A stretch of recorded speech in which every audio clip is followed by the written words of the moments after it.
En desarrollo en directo. Vamos a enlazarnos a esta hora de la noche porque se está realizando la tercera reunión del COINCOM. Es una conferencia iberoamericana de comunicadores cristianos, llamado así, siendo la primera desde el 2006 hasta la fecha. Vemos ahí las actividades y el pastor Hasbun es el que tiene la palabra en este preciso momento. Agradezco a Dios de decirles Dios les bendiga.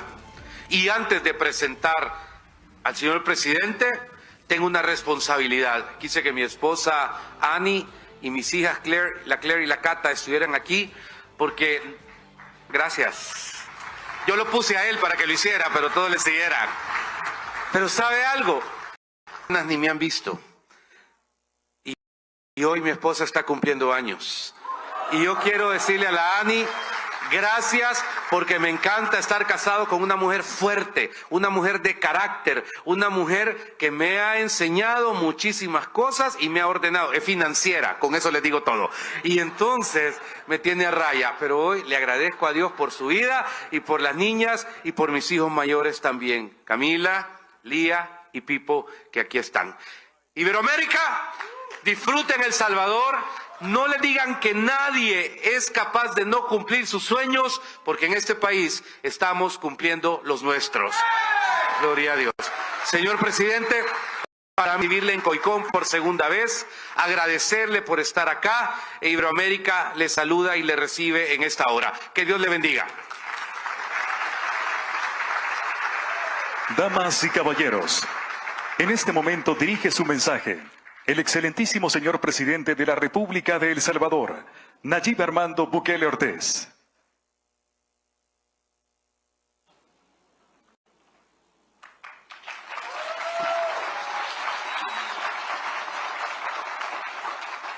Dios los bendiga a todos.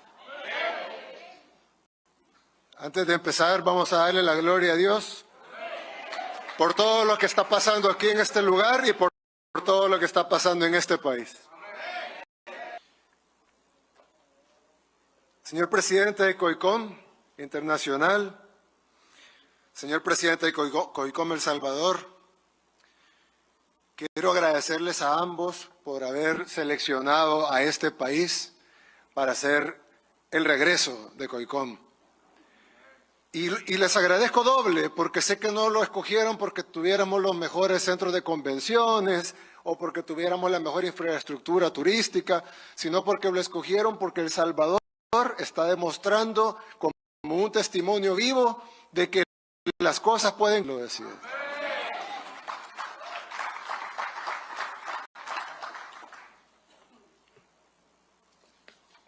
Señores propietarios de medios de comunicación cristianos, encargados de llevar la palabra de Dios a todos lados, pastores, invitados especiales, amigos. Como les dije hace un rato, El Salvador está viviendo una que nadie puede negar. Lo ven propios y extraños, lo ven desde adentro y lo ven desde afuera. El pastor Hasbun ya lo mencionó hace un rato, pero casi en todos los rincones del mundo se reconoce que El Salvador está viviendo una transformación. Y en Latinoamérica, en Asia, en Estados Unidos, en Europa, en todo lugar, la gente ve que El Salvador vive una transformación. Y si pensamos un poco cómo obra Dios, El Salvador, a pesar de su nombre, hace unos años nadie hubiera pensado de que El Salvador iba a tener una transformación así. El Salvador, mucha gente ni siquiera lo podía ubicar en el mapa. Y los que lo podían ubicar en el mapa probablemente lo reconocían por la guerra, por las pandillas, por el éxodo de su pueblo buscando oportunidades de seguridad en otras partes del mundo. Era poco lo bueno que se conocía en nuestro país. Y no era para mí. Llegamos a ser la capital mundial de los homicidios. El Salvador tenía más homicidios per cápita que las zonas de guerra. Había más homicidios acá que en Bagdad, había más homicidios acá que en África, cualquier país de guerra, en guerra en África. No había un tan solo país en el mundo que tuviera más homicidios per cápita que El Salvador. El país era no en sentido figurado, literalmente el país más peligroso del mundo. No en los 80s en la guerra, no, hace poco, hace apenas unos años. El país más peligroso del mundo. Necesitaba una restauración, necesitaba una transformación y además se llamaba El Salvador.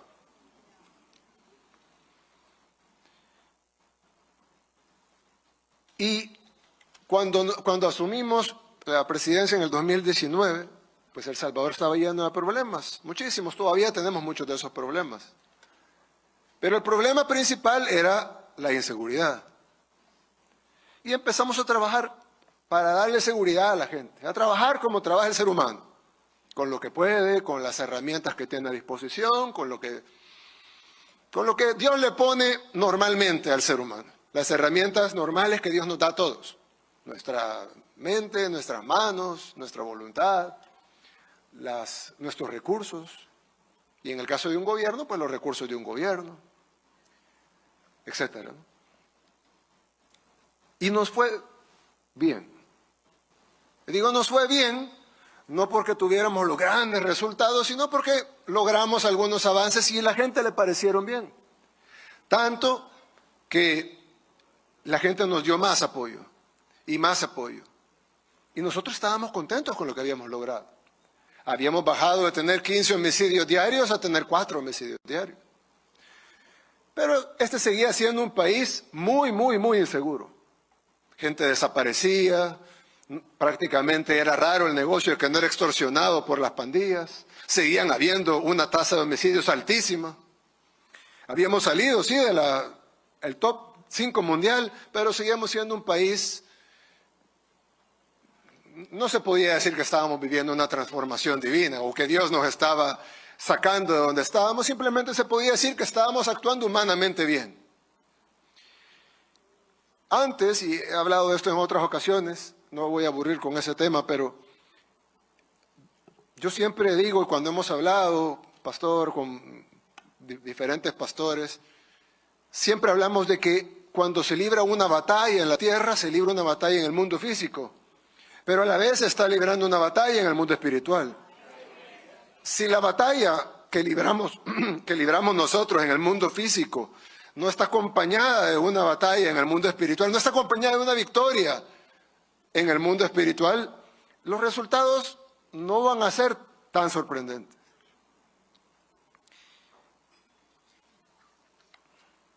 Y en el 2022, el año pasado, tuvimos el fin de semana más sangriento que habíamos tenido. En 3 días asesinaron 84 salvadoreños.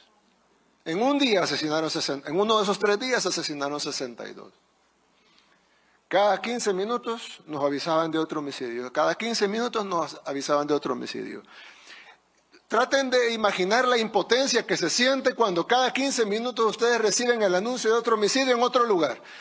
Aparentemente uno no relacionado con el otro. No es que están matando en un lugar, sino que aparece un muerto por allá, un muerto por allá, otro muerto por allá. ¿Y ustedes qué hacen? Tienen una policía, tienen un ejército, pero ¿hacia dónde lo dirigen? ¿Hacia dónde los envían? Cada 15 minutos otro homicidio, otro homicidio, otro homicidio. Recuerdo que nos reunimos hasta altas horas de la madrugada. Estaba el ministro de Defensa, estaba el ministro de Seguridad, el director de la Policía, el fiscal general, alguna gente de mi equipo cercano. Y decíamos, ¿qué hacemos?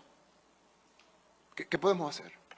¿Hacia dónde atacamos? ¿Hacia dónde dirigimos? ¿Hacia dónde? ¿Qué hacemos? En ese momento el director de la policía me dijo, presidente, creo que podemos controlar la situación, estamos desplegando a la policía en varios lugares y probablemente vamos a tener esto controlado para la mediodía de este día. Estábamos ya a las 2, 3 de la mañana. Pasó la mediodía, no teníamos controlado nada, todo se puso peor. 1 de la tarde peor, 2 de la tarde peor. Ese día, el día peor, fue el día que llegamos a 62 homicidios en un día. No sabíamos qué hacer. Y creo que es de las pocas veces en la vida, si no la mayor, en la que uno se siente totalmente superado en todos los ámbitos. No hay forma de racionalizar algo que ni siquiera podemos asimilar primero. Y no ha terminado uno de asimilar algo cuando viene otra mala noticia. Y cuando no ha terminado uno de asimilarla cuando viene otra mala noticia. Y toda esa responsabilidad sobre nosotros. Y estábamos ahí platicando, otra reunión hasta el amanecer, por supuesto. Y en eso tomamos varias decisiones. Y la primera decisión fue confiar en Dios, no tener miedo e ir directamente hacia los terroristas. Pero para que funcionara, tenían que pasar un montón de prácticamente milagros a la par. Porque solo fíjense la decisión, que al final no es una decisión racional. Atacar frontalmente a los terroristas significaba un montón de cosas. El Salvador tenía aproximadamente, eso no lo digo yo, lo dicen todos los estudios que se han hecho en este país en los últimos 20 años, tenía aproximadamente 70,000 terroristas en las calles. Habían hecho 84 homicidios, sí, pero si ellos decidían dar la orden de que cada uno de ellos matara a alguien, y no estoy hablando de a alguien, a un objetivo militar, estoy hablando de matar a la persona de la par, a una anciana en el bus, a una persona que está caminando en la calle, a una vendedora de frutas. Si cada terrorista hubiera matado a una persona, tuviéramos no 84 muertos, tuviéramos 70,000 muertos. Y eso solo requería una orden de los terroristas. Sí, estoy seguro que un terrorista puede matar a más de uno, pero digamos que 10 mataran a uno. Por cada 10 terroristas un muerto, que sería un fracaso logístico para ellos. Serían 7,000 muertos. Y por supuesto nuestra sociedad no podía soportar tener 7,000 muertos. No se diga 70,000. 1,000. El miedo que teníamos a la respuesta era mayor que la confianza en nuestra capacidad de poder detener la matanza. Entonces, no solo teníamos que lograr el milagro de ir a detenerlos, sino que teníamos que lograr el milagro de que ellos no le respondieran matando a la gente, que algo los detuviera mientras los agarrábamos. Además, habían 3 grupos y no teníamos la fuerza de ir contra los 3 al mismo tiempo. Entonces decidimos ir contra uno. Y cuando lo desarticuláramos, iríamos contra el otro. Y cuando lo desarticuláramos, iríamos contra el otro. Pero necesitábamos otro milagro. Que los otros 2 grupos no supieran que iban ellos después. Y luego necesitábamos otro milagro. Y era que no ha habido no hay un tan solo ejemplo en la historia de la humanidad en donde un gobierno ha desarticulado 70,000 terroristas sin una tan sola baja civil.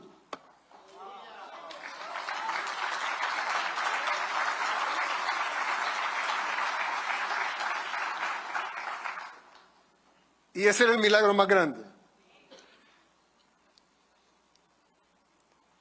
Sinceramente, yo confiaba 100% en que lo que estábamos haciendo era lo correcto y confiaba 100% en que teníamos el favor de Dios, porque siempre lo hemos tenido.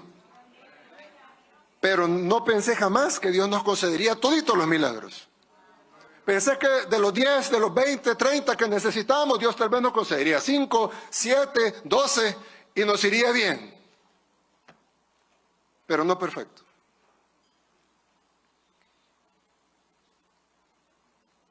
Y iniciamos la operación el día domingo. Para el día lunes no habían homicidios.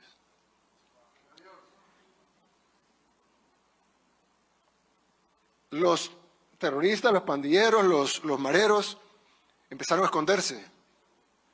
Corrían, huían despavoridos.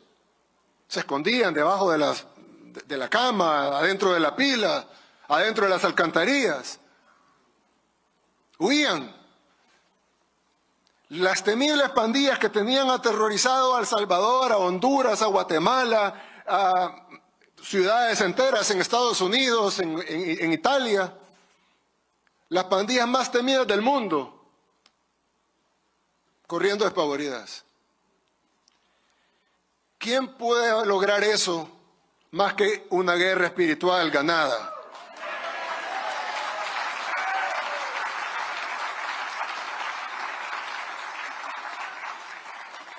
Nosotros estábamos luchando una guerra acá y alguien puede decir, bueno, pero qué bien, felicidades a los hombres de uniforme que lograron esta operación, pero casi ni dispararon.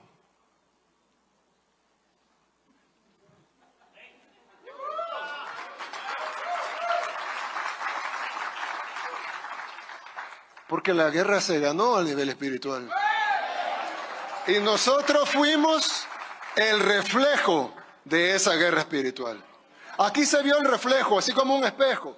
En el espejo se ve que algo se está moviendo, pero en realidad nada se mueve en el espejo. El que se está moviendo es uno y en el espejo se ve el reflejo.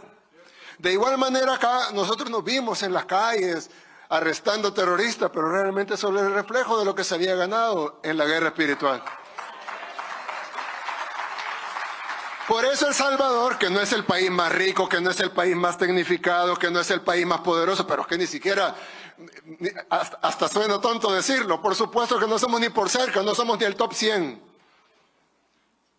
Estaba logrando lo imposible. ¿Por qué? Porque éramos el reflejo. ¿Y por qué éramos el reflejo? Porque pedimos con fe. ¿Pero por qué también? Porque Dios quería que fuéramos testimonio de su gloria en la tierra.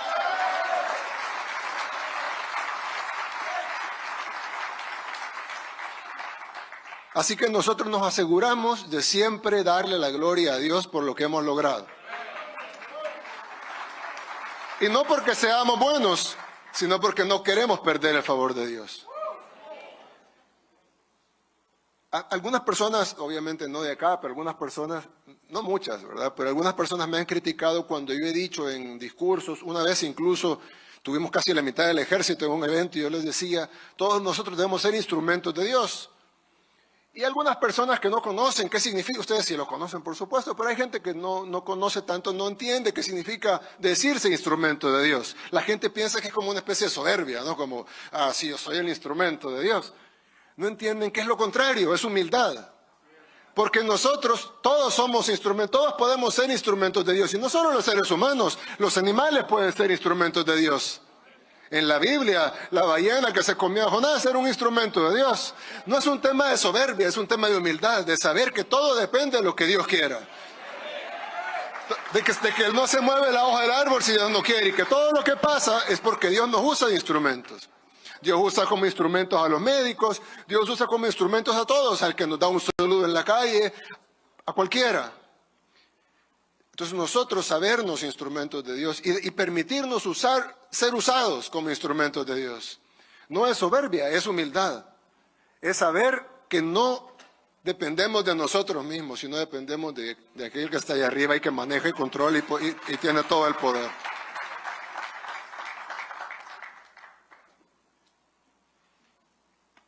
Y alguien puede decir, bueno, pero sí, pero está bien, tiene lógica la teoría, ¿no? Que hay que ser instrumento de Dios, pero ¿cómo podemos estar seguros de eso? Jesucristo dijo, por su fruto los conoceréis. Y aquí están nuestros frutos. Convertimos,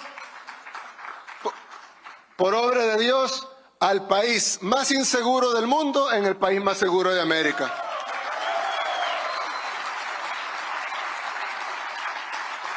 Y cualquier persona puede venir y constatarlo. Cualquier persona de otro país puede ir tranquilamente a cualquier comunidad. Ahorita, al final de este evento, pueden ir a cualquier lugar, a cualquier comunidad. Pueden ver una zona tal vez que se vea oscura o que, no sé, de esas zonas que alguien pudiera pensar que son peligrosas.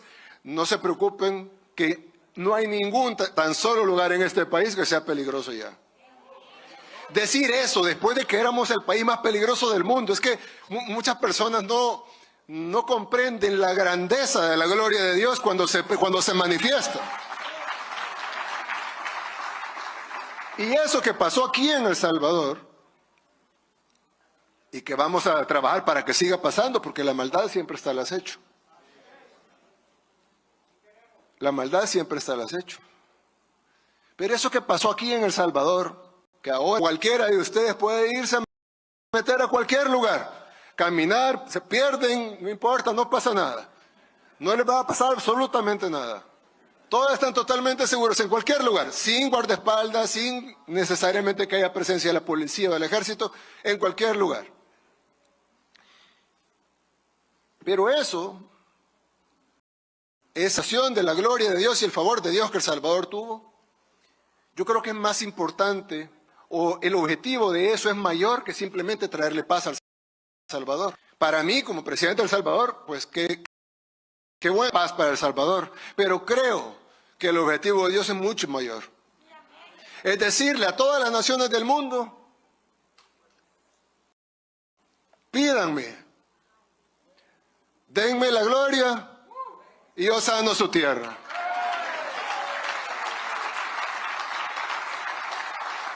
Claro, ser el peor de todos. El ejemplo no podía ser agarrar un país medio pacífico, así como, qué sé yo, Uruguay o Chile, y hacerlo más pacífico. El ejemplo tenía que ser agarrar al peor y convertirlo en el mejor. Y entonces no hay nada imposible para Dios. Eso ya lo saben ustedes, ya lo sabemos todos, pero hoy Dios lo demostró de nuevo.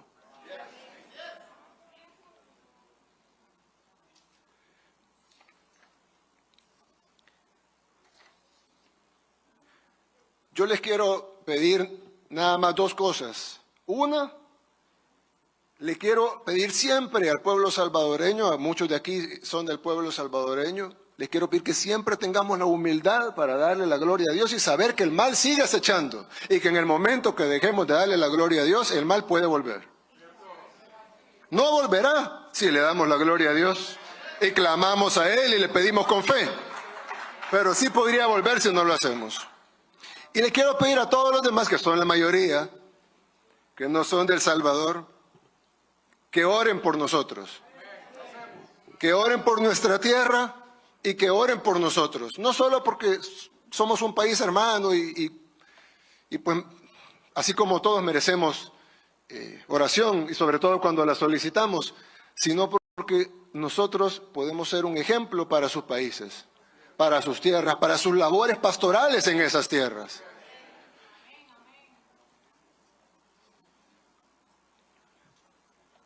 Nosotros debemos de, todos los creyentes, debemos de saber que estamos en una gran batalla civilizacional en este momento. Ya lo mencionó el presidente de COICOM, pero es una realidad. Hay una batalla cultural, hay una batalla civilizacional en este momento, sobre los valores, sobre la familia, sobre las cosas que antes eran consideradas universales, de repente ya no son tan universales, de repente son criticadas o son atacadas. Y esa batalla estamos obligados a ganarla. Pero al igual que nuestra batalla contra la criminalidad, contra la delincuencia, contra el terrorismo, la batalla tiene que ser ganada principalmente a nivel espiritual, para que luego Dios nos llene de los argumentos, de las herramientas para poder ganar la batalla aquí. De la misma manera que El Salvador ganó la batalla en el terreno espiritual y luego se vio reflejado acá, arrestando 70,000 terroristas sin bajas civiles. De esa misma manera, cualquier batalla puede ser ganada. Pero ellos tienen medios de comunicación poderosos, ellos tienen... Sí, claro, nosotros teníamos 70,000 terroristas armados hasta los dientes atacando a nuestra gente, pero Dios nos dio la victoria. Entonces Dios también nos puede dar esta victoria, sobre todo porque es la causa justa. Y esta batalla es una batalla por las almas, no es una batalla por territorio, no es una batalla por dinero, no es una batalla es una batalla por las almas. Y ustedes son guerreros de esas almas. Siempre lo han hecho, ya desde muchos años. Por eso están reunidos acá. Y me imagino yo que como las cosas no se dan por casualidad, me imagino yo que Dios quiso que se reunieran acá precisamente para darles las herramientas, darles la palabra, para que puedan salir y ganar las almas.